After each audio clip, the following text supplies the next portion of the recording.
Picture this. The journey ahead starts here together, and together we can build a brighter future.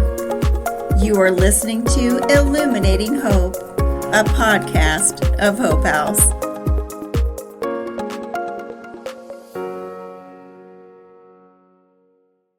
Welcome to Illuminating Hope, a podcast of Hope House. I'm your host, Tina Johnson, and I'm sitting across from my co-host, MaryAnne Metheny, CEO of Hope House. This is a special episode kicking off Domestic Violence Awareness Month. So let's start the conversation because silence helps the abuser, not the abused. Together, we can illuminate the path to safety, healing, and change. MaryAnne, it is so great to sit down with you, and we are getting ready to start Domestic Violence Awareness Month, which is a month to talk about the basics of domestic violence and even try to be forward-thinking about domestic violence. So one thing I do want to ask you is, what is domestic violence? So our listeners can be very clear, and what forms can it take? It's a broad question. It's a very broad question, but that is a very good, because domestic violence can be misunderstood. Domestic violence is about power and control. And so one person in the relationship is exercising power and control over the other. So there's an imbalance of power, and domestic violence is about the ways that that person maintains that power over the person that they're in the relationship with. So that can take many forms. I think what most people think of when they think of domestic violence is the physical abuse. So the black eyes, the broken bones, that's what you think of often when somebody says that they're a domestic violence victim or that they've experienced domestic violence. And that is very common, but there are so many other ways that can be used in order to maintain that control over the person in the relationship. So other examples of that would be economic abuse. So keeping somebody from being able to keep a job, hold a job, even have a job, having access to any finances that would help them to be able to get out and to escape. So it's not uncommon that someone would say that every time that their paycheck came in, it went into the spouse's account, not their account. They had no access over it. They made the money, and then they had no access over how that money was spent. It can also be about that person misspending those funds that are supposed to be used for family finances like rent or mortgage, groceries, utilities, and that it's being used for other things instead of those things. So it's not uncommon for us to see people who have had years of misspending being then in their name. So they have past bills that haven't been paid. They've had to file for bankruptcy, or their mortgage has been foreclosed on because they didn't pay. Those kinds of things. So those are all ways that's how you keep that person in your control. So it could also be about sexual abuse. We see that a lot, where people are forced to do things that they're not comfortable with, or we see so much around reproductive abuse, so withholding access to birth control or forcing birth control, perhaps when someone didn't want that, forcing someone to have an abortion if they didn't want to have an abortion, and just that of things that you as an individual don't feel comfortable with, but you're being forced to do. So obviously, like rape, I think a lot of people don't really think that in a married relationship or in a committed relationship that a person could be raped.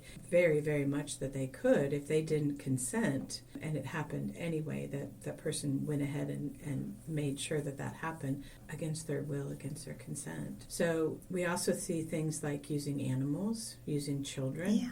So what better way to keep somebody in your control and fearful than to threaten abuse towards the children, or to physically harm or threaten to harm your family's pets, or using threats against co-workers, using threats against employers, family members. You know, if you leave, I will go after your mother. If you leave, I will go after so-and-so. Those threats are very real and are very, very much keep people in that relationship because they're afraid of what's going to happen. If there's somebody in a domestic violent relationship, is it bad all the time, or does it cycle? No, it's not bad all the time. And I think what you're going to find when you talk to someone who's experienced it, they're going to say, I want the person that I married or I got together with, that's who I want to have come back, not this person who's being controlling. Or the other thing, that another form of abuse is around verbal abuse and that emotional abuse, and it's around using names and name calling and calling people horrible things and telling them horrible things about themselves. Nobody else would want you. You're ugly, you're stupid, you're a whore. Those things all can have such a huge impact. Many people would say that the broken bones and the bruises heal, but that emotional abuse and those words stay with you and really start to erode at your self-esteem, to where then you don't feel like you can make decisions. You don't feel like you're qualified to be a competent worker, mother, whatever. There's also what has been termed in the field is the cycle of violence. And so that really says that it happens in a cycle. So you have this period of leading up to this tension building phase, leading up to this explosive event that could be where it's some sort of physical abuse, some sort of sexual abuse, or there's some event that happens, and then you come into what's called the honeymoon phase, and that's where I'm so sorry, I will never do that again, I lost control. You'll see doing all sorts of promises that the behavior will change, and then it just cycles back into the next phase, and then it keeps going. The longer that you're in that relationship, the smaller that cycle becomes. So the less time there is between phases, to where at some point then your tension building phase isn't very long at all, and you're dealing with those explosive phases more and more and more. And it almost makes that victim of domestic violence have to be 2, 3, 4 steps ahead of their abuser just to survive. So when you're just surviving like that, I can see when that honeymoon stage comes around, it's almost like not even a breath of fresh air, but a small window of a break. But unfortunately, what I've seen happen in some cases is in that honeymoon stage, it may be that the abuser would say things to further victim blame the victim while things are quiet. Like, if dinner wasn't so hot, I wouldn't have been so mad. Or if you would have just made what I asked you to make, I would have never got upset with you. Further making that victim feel like it's her fault, which is part of that gaslighting technique. That cycle goes on, I agree. The honeymoon stage gets smaller and smaller, and it even changes. It's not that relief. Maybe a small bit of relief, but it's not that relief that we would hope it would have been. And I think that what you just described really is very important to, when understanding and looking at domestic violence, to understand the degradation to self-esteem that happens to someone who's in a relationship, that you begin to blame yourself, and you begin to accept all the responsibility for the things that have happened. And you talked about being 4 steps ahead. How can you possibly be 4 steps ahead when that behavior changes all of the time? So you may think, okay, last time he got upset because I didn't make meatloaf, so now I'm going to make meatloaf. But today he doesn't want meatloaf, he wants steak or chicken or whatever. Right. Yeah. And so you can't ever be that far ahead because it changes all the time. But there's also the term that we hear, walking on eggshells. And that means you're really trying hard to make sure you don't do anything to upset that balance, that in that tension building phase, that you're being very, very careful, because you know what's going to come. You may not know when it's going to come or what that final trigger is going to be, but you know it's coming, so you're being very careful to walk on these eggshells. Ultimately, you're going to crack those eggshells. You're going to, because there's no way to predict or to stop that behavior, because it's not your behavior. The behavior belongs to the person who's doing it. So the only person that can be accountable for that behavior is that person. And so many times when we're talking to survivors, that's what we're hearing is, if I just would have done this, or if I wouldn't have said that, or if I wouldn't have worn this. But it doesn't matter, because you weren't the one that experienced that behavior. You're not the one that did it. It's the other person, and they have to be the one to take responsibility. And for a survivor of domestic violence to understand that the action of their abuser is truly not their fault. It doesn't matter what they did or what they didn't do. It's not their fault. But what happened, I know, in some circumstances, and even in my own life, I felt very second class. I didn't feel like I had a whole lot of worth. So I thought other people also agreed with me that I was second class and I had no worth. That does not help a domestic violence victim to know when it is time to draw the line in the sand and to leave an abusive situation. Absolutely. It really shows that how detrimental that emotional abuse can be to someone's self-esteem, to not even sure what's real and what's not real, because they've been told so many times, and that you start to believe, after a while, you start to believe the things that have been told to you, so you don't think that you're capable of making quality decisions or that you're capable of surviving on your own or being able to accomplish anything, because this person who says that they love you continues to tell you that you're worthless and that you're stupid and not worthy of another person. Nobody else would want you. So, of course, you're going to start to believe that after time. Absolutely. And as time goes on, it's more of the language change. Everybody thinks that you're stupid. Everybody thinks that you're crazy. It's not only him anymore or just you're crazy, but everybody thinks that. And that's part of that gaslighting technique that happens in the emotional and mental abuse. I do think it's also important for us to talk about who does domestic violence happen to? Who can be a victim? Who can be an abuser? And I think it's really important because we do use pronouns of he and she. I think we need to clarify that abuse can happen to anyone. It doesn't matter what gender, and I know genders are beyond the two genders that we have often thought of. So I think it's also important to say that the majority of time it is happening as women being the victims and men being the perpetrators, which is why when we're talking, we're using those pronouns, but being very aware that doesn't have to be, it happens in same-sex relationships. It also happens where women are the perpetrators as well. And an abuser profile is just as vast. It can be anyone from a socioeconomic background of poverty to a corporate leader. It can be anyone, male, female. Right. The difference is when you're looking at those different demographics, really talk about the services that are needed are depending upon those demographics. So I think when people, if you say to someone, who would be a typical domestic violence victim, then those things that you just described are what's going to come. People are going to say that they're poor, they're uneducated, and that they don't have a lot of money, they haven't been to school, so they don't know any better. But the reality is that it happens to anyone, and it can happen to anyone. So the fact that there are, the studies now are saying that 1 in 3 women in our country will at some point in her life be a victim of domestic violence. So that's happening all across the board. We've seen people who are movie stars and musicians and athletes and that are both the victims and the perpetrators. And I think when you can really look at that it can happen to anyone, that's when real conversations then can really start to happen, because those judgments that people have, which I think when we talk about domestic violence, judgments are like huge. People are very much, she would just leave or she must like it. There's all sorts of judgments that happen when you're talking about domestic violence. Can someone then recognize the early signs of domestic violence in a relationship? What are some what we call red flags? I think we can talk about those till so many, and you add to the conversation. But I think when you're looking at a situation and you're in a relationship and you're feeling like someone is dictating to you how you live, how you talk, how you breathe, and you don't have a say, those are red flags. Extreme controlling of your behavior. I think the other piece to remember is if that's okay with you,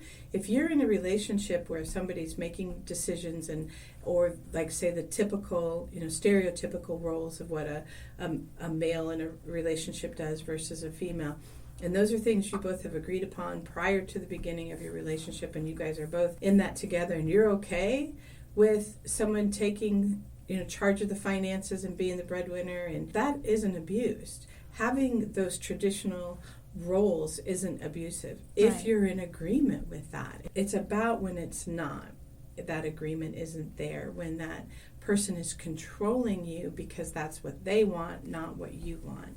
That's one of the first things that you have to say to someone is what is your role? What do you want your role to be, and are you able to live that? Because someone's relationship may not look like, to me, like that's not a relationship that would be okay with me. But they're both in agreement, then that's okay. This isn't about that. And that's what we really want to make sure people understand, is that you have the right to decide what's right for you. And if that's being taken away from you, that's a red flag.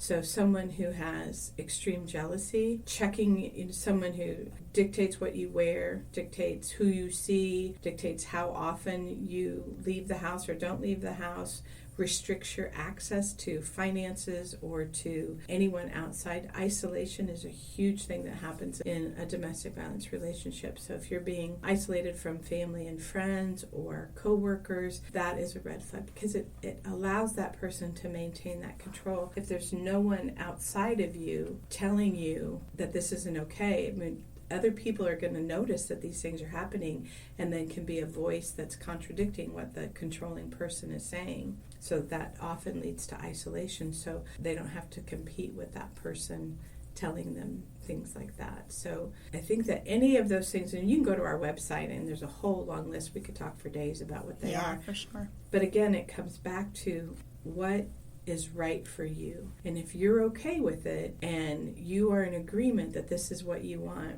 that's not what we're talking about. We're talking about when somebody's controlling behavior and it's not what the other person agreed to.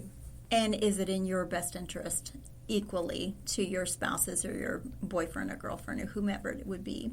Tina, let's talk about how can someone safely leave an abusive relationship? What should they consider? I think there's a couple things that we can consider about safely leaving a relationship. Number one, the lethality of the situation. What is that line in the sand that is saying, hey, I know I need to get out? For me, the line in the sand was, I knew if I didn't leave, I would be killed, and possibly my children. I didn't know at the time he was planning that, but I knew that it was time to go, and I had to safety plan. So I called Hope House and did a safety plan. Sometimes it's safer, and I even hate to say this out loud, but it's true. Sometimes it's safer for the victim of domestic violence to stay in the relationship until they can get a more safe route out. Maybe they need to save some money. Maybe they need to have a texting safety plan with a neighbor, to have a code word to call the police. If I type in red rose, that means I need 911 called now because I'm going to be harmed. So I think that it's going to depend on the lethality of the situation. Calling our informational hotline or the National Domestic Violence Hotline, which I'll post in this episode, both of them, you can get information on how to safety plan. Maybe it's your daughter that you're concerned about getting out of a situation, and we can help you get some information and maybe help you safety plan or help your daughter to safety plan out of that situation, or even bring awareness to the daughter who maybe doesn't realize that she is in a domestic violence situation. I didn't realize it for many years until towards the very end, and my family absolutely didn't know until I actually went into a domestic violence organization to get out for safety. How can that be? How can you be in a relationship and not know it? I believe it's the mental abuse. I was always told that I would never be believed, and the few people that I did confide in unfortunately didn't believe me or didn't think it was that bad or as bad as it was. And it absolutely was. My family, who we all lived our own lives, I had been isolated away from them for a very long time. There wasn't a lot of talk about it. And unfortunately, there's something called spiritual abuse as well. So when I was within the church, it was more, I need to love my husband more, I need to submit to my husband more, I need to win him over with my love. And so what happened with that, because nobody really believed that the situation was abuse, was domestic violence, was intimate partner violence, I didn't get the counsel that I needed until my life was in danger. And then I did. And that's what's so scary. So many times when we talk to people, that the minimization that happens of what's going on in that relationship, going back to thinking it's just about physical abuse, where, we've heard people say, he'd never punched me. He maybe hit me with an open hand, not a closed fist. So then it really wasn't abuse. Or he never hit me, but he pushed me down the stairs or pushed me through a plate glass window, but that's not really abuse. Pushing isn't abusive. So I think that a lot of times it's easy to minimize what's going on in order to make it more, I guess, attainable to staying there in that relationship because you don't feel like you have any other option. But it also that really can then escalate the danger when it crosses over that line and becomes extremely dangerous, where lives are being threatened.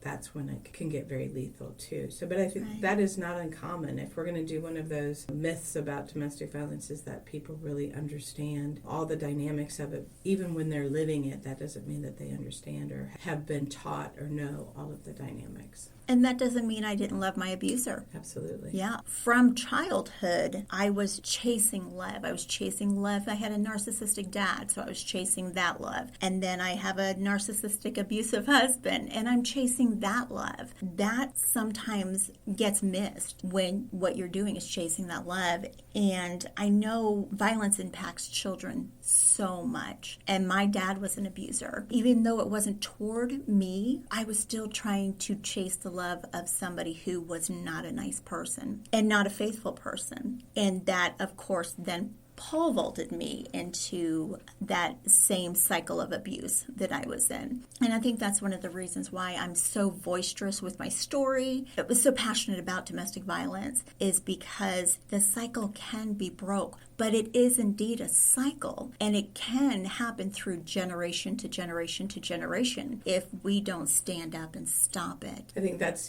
another really key piece is that domestic violence is a learned behavior. 100%. And it can be stopped and we can end it. But in order for us to really be successful in that Hope House, we can't do it ourselves. None of the domestic violence organizations across the country can do it by ourselves. It takes the whole community, and it really takes all of us to say domestic violence is not acceptable. Right. When you think about the crimes that happen in our society, domestic violence and rape are two where you blame the victim, you don't hold the perpetrator accountable. And we do that all of the time with domestic violence and with rape. And until we as a society can say, we are going to hold the abuser accountable, we're going to tell that person that their behavior is unacceptable, it's against the law, and you will be held accountable. Until that is the narrative, I think we've made great strides, and we are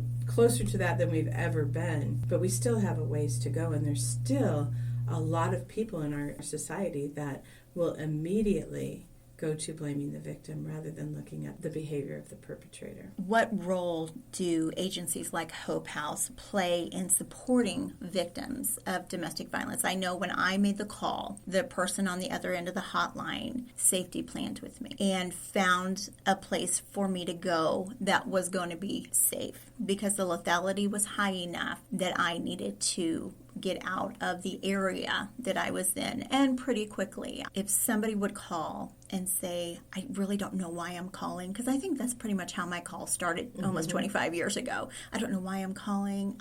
I believe I'm in some danger. I don't really know what's going on, but how can you help me? The first role that we have is towards the survivors, to the people who need our services. So we need to be here for them, and we need to be here in multiple ways. The hotline is that lifeline that whether you're coming into shelter or leaving the relationship or staying in the relationship, talking to someone on the hotline can be the first thing that people get, and that could be that first area of support. Our other responsibility is to meet people where they are, which is why we are so much more than just a shelter. Shelter is a small piece of what we do. Our outreach services, we're out in the community, we are making connections, we are out there so that people can find us no matter where they are in their process. So our goal is that we can meet them where they are. Maybe they come into shelter, maybe they don't. Maybe they leave their abuser, maybe they don't. But we want to support them where they are and give them the tools that they need to make the decisions that are best for them. And they are the ones that know what is best for them. I am not about to tell anyone this is what you should do, because it's not my life. I am here, all of us are here to support that person to make the decision that is best for them. I think that the other piece that we play is we have a huge responsibility to educate the community and to make sure that the people who are coming across survivors as they work through their process, that they have the tools they need to help them. So whether that be law enforcement or courts or healthcare professionals or other agency or even just neighbors and family and friends, our responsibility, I believe, is to make sure that people understand what domestic violence is and understand what their role can be in helping it. And we also have an advocacy role at both the local, state, and federal level in making sure that our responses are appropriate and that we are holding perpetrators accountable and that the resources that survivors need are available to them. And that comes through advocacy in terms of having money coming in so that services can be provided, having laws in place that hold perpetrators accountable. So I think that our responsibility is really that more than just to the survivor, it's also to the community as a whole as well. Throughout this conversation, we've used the term safety planning. For us, that's a term we use that on a kind of a daily basis, so we know what that means, but I'm not sure everybody really understands what a safety plan is. Can you talk about, when we say safety plan, what does that mean? Absolutely. First, I want to share the resource that safety planning is on our website under education. So if anyone would want to delve into safety planning a little bit more, just go to hopehouse.net as well. But what a safety plan is, where you're at in the situation, whether you are being physically abused, but you're not ready to leave the situation, let's safety plan around that. Let's make sure that if there is any kind of explosive actions, you're not in the bathroom. You're not in the bathroom to where you could really get hurt by a porcelain tub or sink or whatever. Make sure if you could get them into the bedroom or there's a softer place to land. That's safety planning, and that's an extreme case of safety planning. You have another extreme case of safety planning, just the knowledge of when somebody leaves a relationship. 75% of domestic violent homicides is when somebody is in transition to leave the relationship. That's when the abuse heightens.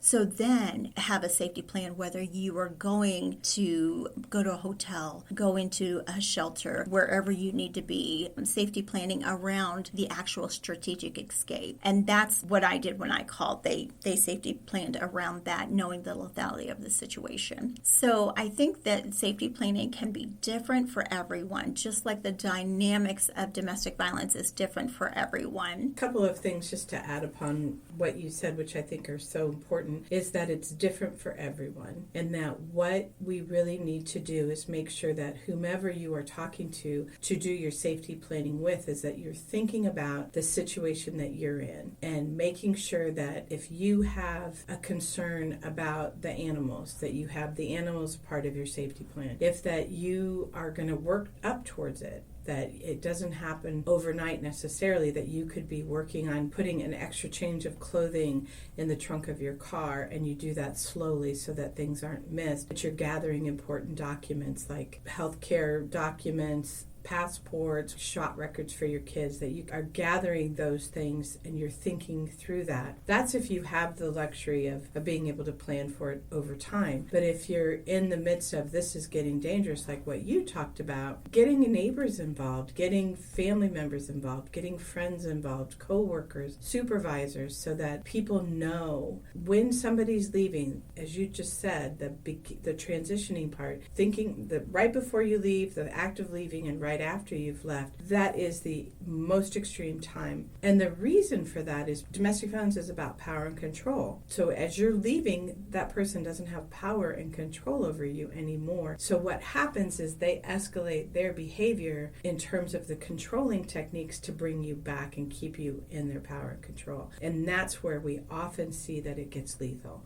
and that it gets extremely violent and extremely dangerous. And we also see that just because someone leaves a relationship doesn't mean you're going to be safe, that you also have to continue to safety plan around that as well, because those stalking behaviors then can come into play, where that person's trying to get you to come back into that relationship so they can have control again. And so it's important that the people around that survivor understand that just because someone has left doesn't mean that it's done. If it is, that's wonderful and great, and we are so excited that somebody is able to say, okay, I'm safe and I don't need to worry about this anymore. But the vast majority of people have to really continue to think about their safety planning even after they've left. And I think that's really important for people to understand that. How can someone be a good support for a survivor of domestic violence? I think the absolute number one key is that you listen and that you don't judge. Don't put your own personal thoughts or what you think is an appropriate reaction or what a relationship would look like for you. It's about this person and their life. So many people will tell us that no one believed them. No one would listen to what they had to say. And so they felt like there was something wrong with them because obviously these people aren't seeing it and they're not believing them. So to me, the number one thing that we must do to support people is to listen. Hear what they have to say and then support them with what they want to do. Because if you try to come in and put your values on that person and what your belief system is, then all you've done is replaced the controlling person in that person's life. And now you've become the person that's telling them what to do. And we need to trust that survivors know what's best for them, and we need to trust that they are making the decisions that are best for them. Whether we agree with that decision or not doesn't really matter. It's about what they want. So we are about telling people, we are here to walk with you on your journey. We're not going to do the journey for you, but we're going to walk with you. But we're not going to tell you where to go. You're going to guide where this goes. And that can be difficult. If somebody's making a decision to go back to a relationship, we may have some really valid concerns about the safety of that person and whether or not that's the most safest decision that they could make, but it's not our decision to make. So we support them, give them as much information as we can about resources that are available and helping them to determine what's going to be their line in the sand if they go back. What will it take that you say, okay, if this line's crossed and I'm leaving? But we know it takes an average of 7 times for someone to leave before they're able to leave for good. And that is about the emotional attachment to that person, but it's also just about the dynamics around being able to survive on your own is some of that as well. But you mentioned earlier that you loved your abuser. Sure. And that is so important for people to understand that you don't have to like the behavior that that person is having, but that doesn't mean that you don't want that relationship to be back what it was before the abuse started. And that is what people are often, when they're going back, that's what they're hoping for and what they've been promised. They've been promised that it's not going to happen again. I've learned my lesson. I'm so sorry. We're all going to be good. So people want to believe that because this is the father of their children, the mother of their children, whoever they're in that relationship with, and they want that to be true. They want that more than anything to be true. So if somebody does make that decision to go back, being able to support them and make sure that they have the information and the resources they need should they decide they need to leave again. Something I was thinking when you said it's so important for you to believe the victim or believe the survivor. Oftentimes we just need to believe that they believe that this is happening to them. And things may change as they heal. So the story may change a little bit for each victim or each survivor. And that's because of trauma. And I know trauma's for another podcast for sure. But the brain will remember certain things. There are things that 11 years after my abuser died, I started writing my memoir. And I can tell you that there were things that I had blacked out of my memory. And until a friend of mine sat across the table with me and just started pulling things out of me, I didn't remember. For me, it was a time of healing. That might not have been a time for healing for someone else on a different journey than mine. But it was a great time of healing. The more I would write things, the more I would think, I didn't even remember. I mean, there's so many reasons for that, and you're right, it's a whole nother podcast to talk about trauma, or even there's physical responses that happen when somebody's been strangled or there's head injuries and those kinds of things. So, but it's also about how you have visioned that as well and how you coped and survived in that relationship, because we do a lot of minimizing in that relationship to make it where, okay, I can stay because I'm going to say, well, it wasn't that bad. It wasn't that bad. That's what kind of that game that we play with ourselves when we're looking at that, like, okay, I can survive this because it wasn't that bad. But I do think that that's really important to remember, is that those memories, how people perceive a situation can be very different and can change over time. So if there was one thing that you would want to end this episode of Domestic Violence 101, what would it be? I think it would be for people, if you haven't had much experience with domestic violence, that you don't know much about it, do some research. Really understand what you can do to help. And that can take on so many different avenues, from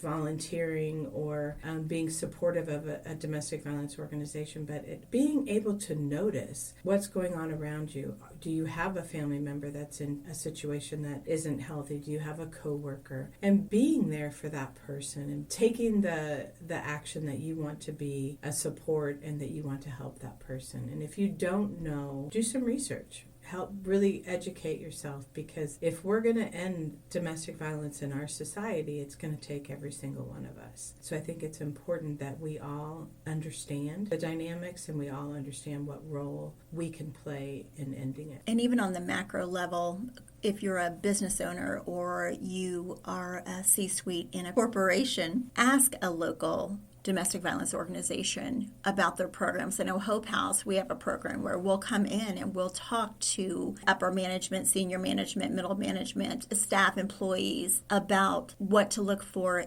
in associates and how to help associates in situations of domestic violence. Well, MaryAnne, I am so thankful for October being Domestic Violence Awareness Month, and I hope that a lot of people will listen and do some research and learn more about domestic violence and the work we do every day. And we have a lot of activities planned for October, so go to our website and see what the activities are, see what you can do to participate. We're doing some things where we're going to be giving out purple ribbons. We're doing some activities, some businesses that have wanted to partner with us over different activities, some bingos and trivias and give back nights and those kinds of things. So we'll have a lot of things going on. Or if you have something that you would want to do, if your company wants to partner with us, we would love to be able to add to our October calendar, because our goal is to just really get as much information out there as we can so that people have what they need to be able to deal with the situation that they're in, but also what can we do as a society to help end this.